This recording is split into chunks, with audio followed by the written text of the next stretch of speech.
2010-жылы түштүктө согуш жүрүп, карапайым калктын каны төгүлүп жаткан учурда чекесин чиркей чаккандай болбой Бишкекте юбилей той өткөргөн адамдын Ташиевдин кылып жаткан ишине сын айтканга, ооз ачканга акысы барбы? Исмаил Исаков ошол убакта Отунбаева апчесинин буйругу менен түштүккө барды деген имичти укканбыз, бирок ошол бойдон анын аты жытын сезбегенбиз, караанын көрбөгөнбүз. Эл менен аралашып жүрсө, согушту токтотууга кылган аракети бар болсо угат элек да.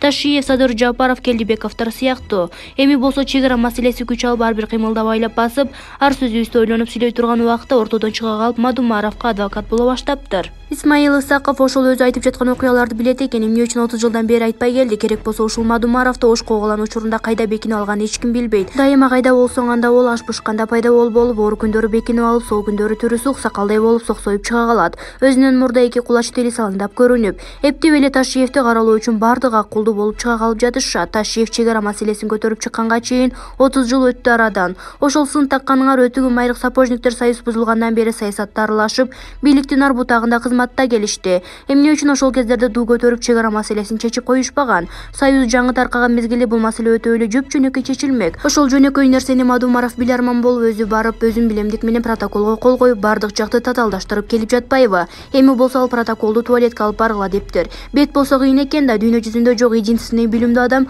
койгон колун үчүн жооп бериш керек экенин билбей калыптырбы? Биз Мадумаровду жазага тартып, анын кол койгон протоколун кылмыштуу протокол деп таанып, андан соң протокол юридикалык күчкө ээ деп айта алабыз. Мадумаров жоопкерчиликти ЧКЕ болуп турса, аны колу коюлган протокол күчкө ээ эмес дегенибиз биздин сабатсыздыгыбыз болуп калат. Былыктын баары Мадумаровдо турса, Исмаил Исаков окшогон бузуклар өздөрүнүн кеселин Ташиевге аударганы жатышат. Ошон үчүн убактылуу өкмөттүн иликтегиле жазага тарткыла деп какшап келебиз. Уккан адам жок. Булар жазасын албаса, бузукулугун токтотушпайт. Өз элине кыянат кылышкан, өз элинин канын төгүп, өздөрү борбордо тамаша кылып олтурушкан шакалдардан эмне жакшылык күтүп жатышат дейм да, деп Шаамурза Бөрүкулов өзүнүн Facebook баракчасына жазды. Төмөндө Ташиевдин Исмаил Исаковго жазган жообу. Исмаил Исаковдун тетири ой жүгүрткөсүнө кыска жооп жазууга мажбур болуп турам. Биринчи, эсиңизге түйүп алыңыз, эч бир жерде анклавга айлантпайбыз. Такталбаган өз оюңуздан чыгарылган маселени айтып, элдин буйрун кызытпаңыз. Жерлерибизди анклав кылып коюучу, документтерди кабыл алып карап турчу биз эмеспиз. Экинчи, 1924-27 жылдагы жана 2021 жылдагы кабыл алынган эки документтин 39 деген номер менен кабыл алыныптыр. Муну атайлап жасаган деп жазыпсыз. Ушунча жылдан бери чоң кызматтарда жүрөп, бирок ушул жөнөкөй нерсени билбегенибиз өтө уят иш. Себеби бардык документтер катар номери менен гана кетет. Эч ким каалаган номерин кое албайт. Туура айтасыз, союз таркагандагы чек арабызды 1 метр кыйшайтпастан сактап калуу милдетибиз жана ошондой болот буюрса. 1991-92 жылдары кабыл алынган, катышкан бардык өлкөлөр ратификациядан өткөргөн келишимдерди аткаруу эки өлкөнүн тең кызыкчылыгына дал келет деп эсептейбиз. Бешинчи, эч качан сиз айткан Исфара, Чорхук, Аксай, Воорук жолуна эл аралык статус берилбейт. Бул айтканыңыз кыргыз элине кылган чыккынчылыгыңыз болот. 4 көчөнү сиз да бергиңиз келип турабы? Мен барымда берилбейт. Бир гана Аксай, Воорук жолу протоколго алакы эки мамлекеттин башчылары кол койгон келишимге ылайык жолдун статусу аныкталып, андан соң салынат. Кандай шарттар коюлушу керек экенин бул жерде көрсөтө албаймын. Коңшулар бизге окшоп мамлекеттик комиссия түзгөн протоколдорду ачык талкуулап, сырын ачып салбайт. Ошондуктан мен да 39 протоколдун сырын ачпоо керек деп эсептеймин. Мен кээ бир нерселерди айттырууга мажбур кылып жатасыздар. Бүгүнкү күндө мамлекет бизге ишендиби? Демек биз жоопкербиз. Мамлекеттин тагдыры чек арасы менен айкарлыштырып, саясий упай топтоого жол берилбеши керек. 6. Комиссияны жоюуга эч кандай негиз жок. Исаков Исмаил кааласа комиссияга кошуп алалы, иштеп берсин, бирок далилсиз, компетентсиз сөздөрдү таратууну мамлекеттин кызыкчылыгы үчүн токтотуш керек. Эгер ушунчалык эле күйүп-бышып жатсаңыз, аскер адамы катары сыр сактоону негиз кылып сурасаңыз, баарына жабык иретинде жооп берүүгө даярбыз. Сиздин максатыңыз калп нерселерди коомго жайып, эптеп чек ара маселесин чечүүнү кечеңдетүү. Сизден кем эмес мекенчилдер, сизден кем эмес акылдуулар иштеп жатабыз жана жасаган ишибизге кыргыз элинин астында жоопкербиз. 7. Жабык эшик артында саясатчыларды, талдоочуларды чакырып маалымат берүүгө даярмын. Көп нерселерди ачык айкын жаза албадым. Туура түшүнүп кечиресиздер, дейт Камчыбек Ташиев. Булак Назар Ньюс. Эл чындыкты билсин.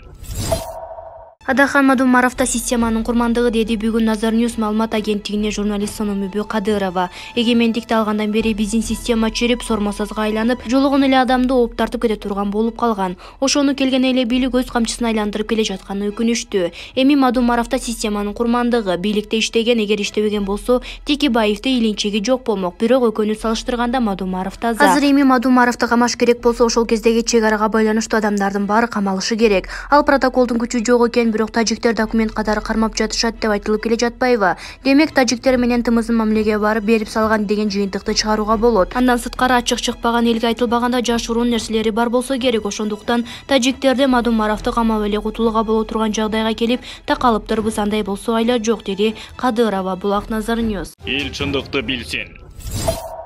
Тез жардам ооруканасынын ачылышы абдан туура чечим болду. Балбак Төлөбаев жакында эле Кыргызстанда өзүбүздүн автобустар чыгарыла баштаганы айтылды. Бишкектин мурдагы мэр катары сез бул демилгени кандай карайсыз? Туп-туура кече күнү бир ишкер балдар чыгып, биз дизелди кыймылдаткыч менен иштөөчү автобус чогултуп жатабыз. Мэрия бизге эле заказ бербейби дешти. Чындыгында эле өзүбүздүн өндүрүшчүлөрдү колдош керек да, Бишкектен чыккан автобустарды пайдалансак анын эмнеси жаман? Кошумча жумуш орундары ачылып, салыктар өзүбүзгө калат. Азыр кошуна өлкөлөрдөн алып келип жатабыз. Жеке ишкерлер сырттан алып келе беришсин, бирок мэрия алып келгенин мен колдобойм. Жашырганда эмне? Азыр шаарды кыймылдаткан маршруттук кичи автобустар, троллейбустарды акырындап көбөйтүп, маршруткаларды азайтса болобу? Бир күндө шаарда 1450-1500 маршрутка каттамга чыгат. Эгер алар токтосо, шаарда хаос башталат. Муну кантип чечсе болот? Муниципалитет керектүү сандагы автобус, троллейбустарды алып келип каттамга чыгарганда гана маршруткалар өзүнөн өзү токтойт. Азырынча алдан келге чыга албай жатат. Демек маршруткаларды пайдаланганга аргасыз, бирок бара-бара ошого барат го. Бнисто тез жардам клиникасы болуп кайра түзүлдү. Бул канчалык туура чечим болду деп ойлойсуз?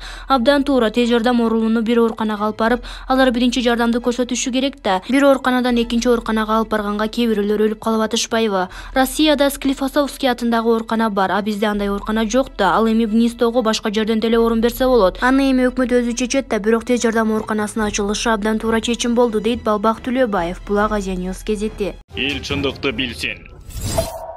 Сабырбек Жумабеков Садыр Жапаров менен жолугуп чыкты. Кандай чечим болду? Президент Садыр Жапаров медицина илимдеринин доктору профессор Сабырбек Жумабеков менен жолугушту. Бул тууралуу Жумабеков 24 KG агенттигине билдирди. Анын айтымында президент менен болгон сүйлөшүүдө ал маселе боюнча баарын түшүндүрүп берген. Президент менен сүйлөшүп ага болуп жаткан нерселер тууралуу түшүндүрүп бердим. Эми президенттин чечимин күтөбүз. Садыр Жапаров адилеттүү чечим чыгарат деп ойлойм, деди Жумабеков. Булак аргумент. Эл чындыкты билсин.